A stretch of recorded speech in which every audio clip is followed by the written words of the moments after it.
Hello everyone, my name's Jamin. Thanks so much for visiting my channel. In this video, I have a Dell Inspiron 3668 desktop system. I'm going to show you how to get inside, access your CMOS battery.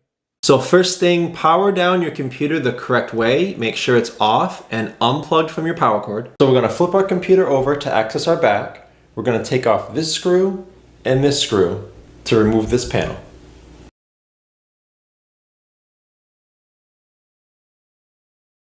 After those screws are gone, we'll grab this handle here, pull directly back, and that panel comes off. Now we'll spin the computer around to access the front. Here you see 3 clips. So we're going to raise the computer up just a little bit.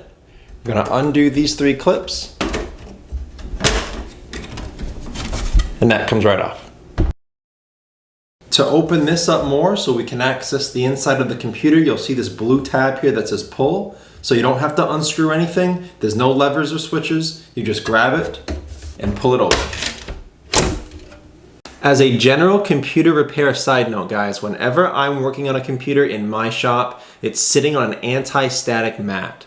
Either that or an anti-static bracelet are great ideas to avoid damaging anything in your computer when you're working on it.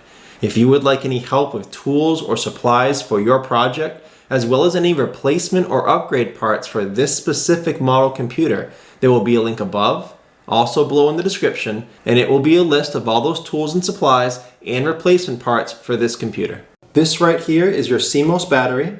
It's held into this CMOS battery port right there. Be very careful taking that out. These are very flimsy plastic. Sometimes you can break them. If you do break them, you won't be able to secure your CMOS battery in there again, and then your motherboard's kind of junk unless you can get that fixed. If you want to replace this, if it's gone bad, I will have a replacement option for you below in the description, in that link I told you about with all of the replacement parts for this model computer. If you're looking to reset BIOS, you only have to remove it for maybe 15-20 seconds, and that should be sufficient to reset BIOS. A couple quick things to keep in mind with this operation. First of all, in most situations, this will only reset your BIOS system settings, not your BIOS password. If you would like more BIOS password reset information, check out below in the FAQs. Also, this BIOS reset procedure can be a common troubleshooting step if your computer's not turning on. If that's why you're here and you would like more help troubleshooting what's wrong with your computer, there'll be a video link below in the description. It'll be the full troubleshooting video on how to deal with a computer that's not turning on and how to fix it. But that's the end of this instructional video. I hope it was helpful. Please like and share if it was, if you think it can help someone else.